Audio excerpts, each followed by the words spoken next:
如何平衡香港本地勞動力和外勞的利益？平衡香港本地勞動力與外勞的利益，需要在保障外勞權益、維護本地就業市場穩定、促進經濟可持續發展之間找到黃金平衡點。以下從政策設計、市場調節、社會共融三個維度，結合具體措施和國際經驗展開分析。一、政策層面，精準管控外勞規模與結構。一、建立行業差異化配額機制，高技術行業寬鬆引進國際人才，如優才計劃彌補本地專業人才缺口。同時要求僱主為外勞提供本地培訓機會，如新加坡規定外資企業需僱用一定比例本地員工並進行技術轉移。案例，瑞士對金融、醫療等高端行業外勞實行綠色通道，但要求企業為本地員工提供在職進修補助，避免技術斷層。低端勞動密集型行業，嚴格限制外勞數量，強制推行本地優先招聘制度，例如規定僱主須先在本地招聘平台公示職位至少4週，確認無合適人選後方可申請外勞。參考日本特定技能簽證經驗，將外勞從事崗位限定於本地勞動力明確短缺的領域如護理、建築，且設置工作年限上限，通常5年，避免形成長期依賴。二、強化外勞與本地勞動力的互補性，禁止外勞從事本地青壯年主導的崗位，例如香港零售、餐飲行業應優先保障本地青年就業，外勞則集中於廚房後場清潔等厭惡性職業。數據參考，德國將外勞主要分配至護理、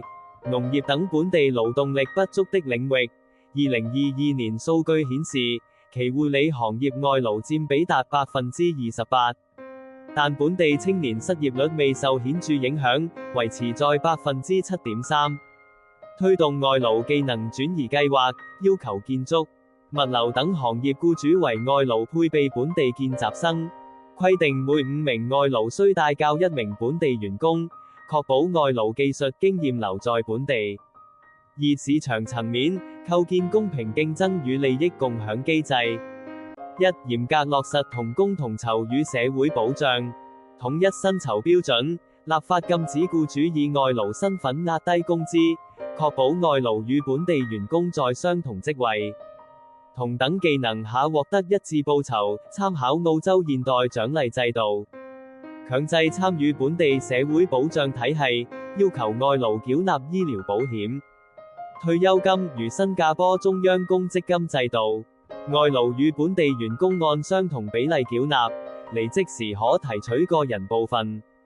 將外勞納入勞工處投訴機制，嚴懲欠薪、剝削等行為，避免廉價勞動力扭曲市場。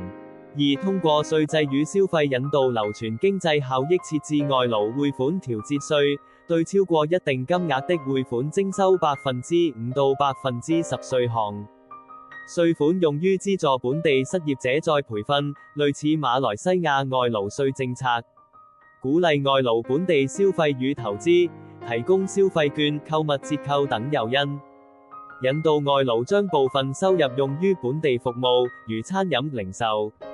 允許外勞以積蓄參與職工住宅計劃，購買限定區域的過渡性房屋，嘅刺激房產市場流動，又避免資金全數外流。三、社會層面，促進融合與權益均衡。一、建立跨階層對話機制，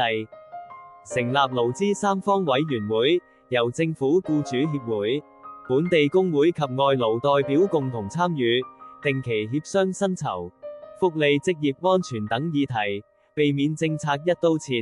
案例，荷蘭社會經濟理事會涵蓋多個利益群體，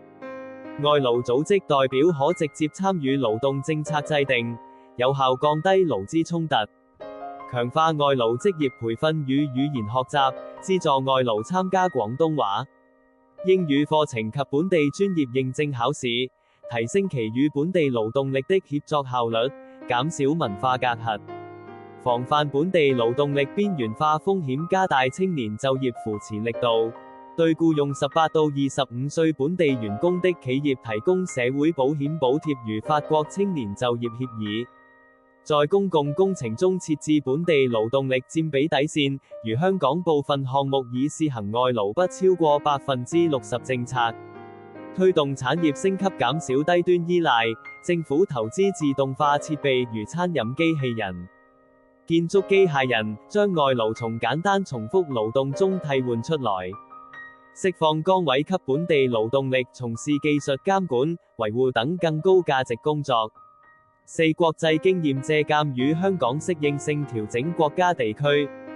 核心政策，香港可借鑑點新加坡外勞稅除僱用比例遞增，強制醫療保險，對僱用外勞超過一定比例的企業加徵本地就業稅。德國行業限制定向引才，嚴格技術轉移要求，在建造、護理行業推行師徒制帶教本地員工。加拿大外勞家庭成員可申請工簽，子女免費就學，允許長期外勞申請家庭團聚，穩定勞動力隊伍。台灣地區外勞定期輪調，禁止同一僱主連續僱用超6年，設置外勞僱用年限上限，強制崗位周轉平衡的核心目標，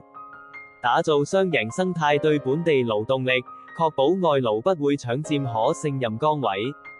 反而通過補充低端勞動力降低企業營運成本，間接創造高技能職位，如管理技術崗，對外勞保障其合法權益，提供公平發展機會，使其成為香港經濟的參與者而非過客。對整體經濟，避免外勞政策導致財富外流或產業結構畸形，確保經濟增長紅利惠及本地社群，實現引才不選權，用勞不傷本。關鍵行動清單：2024年內完成外勞從事行業的本地替代性評估，動態調整配額。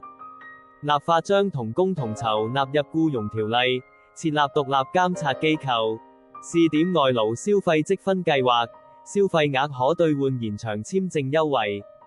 通過精細化政策設計與多方協作，香港完全能夠在人力資源全球化與本地就業保護之間找到可持續的平衡點。